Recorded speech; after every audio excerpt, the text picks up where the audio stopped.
What is up, guys, and welcome back to Bottled in Bond.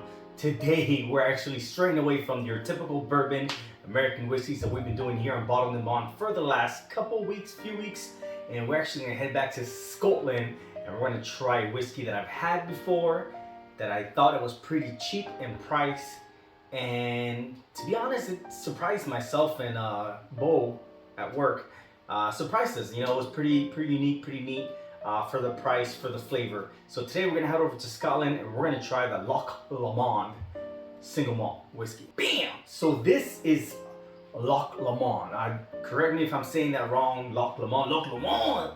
I'm not sure exactly how you say that, but I'm gonna go with Loch Lomond. So on the bottle it says since 1814, and what I've heard is that that was the original start of the distillery. There's no known date of when the distillery actually shut down.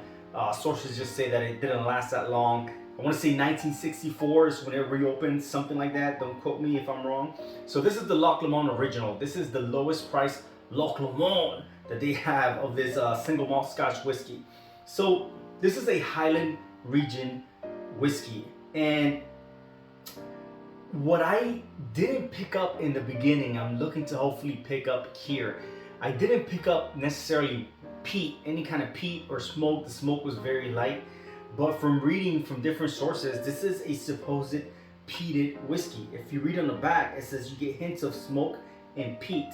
Now, this is also the same distillery that is officially sponsored by the US Open, the Open, right? And they got this sponsorship going since February 2018. To my knowledge, it's a 5-year sponsorship. So anytime you see Loch Lomond, they are associated with the Open. The master distiller of Loch Lomond is actually Michael Henry. This is a 40% alcohol by volume. Let's open this baby back up.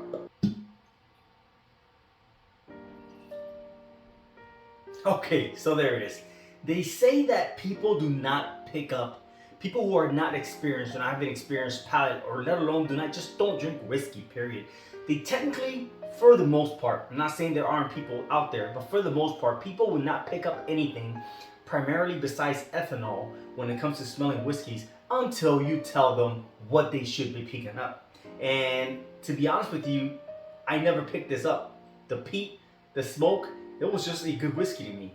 But coming back to it a second round, that's probably the first thing I pick up. Yet, I will say it is not profound. It is not a heavy peat smoke like the island whiskeys. It's just a little bit of a smoke, slightly little bit of peat, but for the most part, you're picking up a lot of honey and a lot of fruits, a lot of tropical fruits. Smoky, earthy, kind of like the burnt, oaky, charred oak. Honey, pineapple, a little cider. Man, it's pleasant on the nose. It's your typical single malt Scotch, right? But you add in all the well-known flavors of Highland. The Highland regions, man. Highland and Speyside have not let me down whatsoever when it comes to Scotch. And so far on the nose, the Loch Lomond has not let me down. Cheers. Oh yeah, this thing does not miss a beat. Smoke, lightly peated, fruity honey, still getting that cider.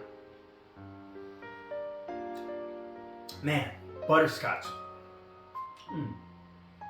sugar cookie, cinnamon. It's so delightful, man. This is, people that know me well know that for me, when it rains outside, I like sitting outside. And I really enjoy sitting out there with a nice neat pour of some good delicious scotch. And this is one of those scotch. Alright, this is one of them. This is delicious. This is very airy, aromatic, fruity, great honey aromas, butterscotch flavor, pineapple, sweet, cinnamon. It's delicious. It's a well-balanced whiskey, and for the price, man, I think I paid like $30 for this, if that. I don't think it went above 35. Between 30 and 35, depending on where you're at. I've seen obviously the retail $29.99 minus tax or whatever. But man, for the price, this is a Scotch that I think you should definitely keep stocked to introduce to whoever's coming over and whoever wants to try different scotch that maybe they've never had, especially for the price. Now, the Loch Lomond, to my knowledge, they also make Glen Scotia. It's a good whiskey, good scotch, and they're also in charge of many other different spirits. Listen, I knew from the get-go that the Loch Lomond single malt scotch was gonna be a hitter, man. This thing is awesome, great price, great taste, great nose, and hell, the open, right? I mean, if you're into that kind of stuff, but it is still pretty unique to see that a single malt scotch has a sponsorship with the open. If you're into golf, hit them up. I'm Ozzy. This is the Loch Lomond single malt, the original single malt scotch whiskey from the Loch Lomond distillery in Scotland. And this is bottled in bond. Cheers.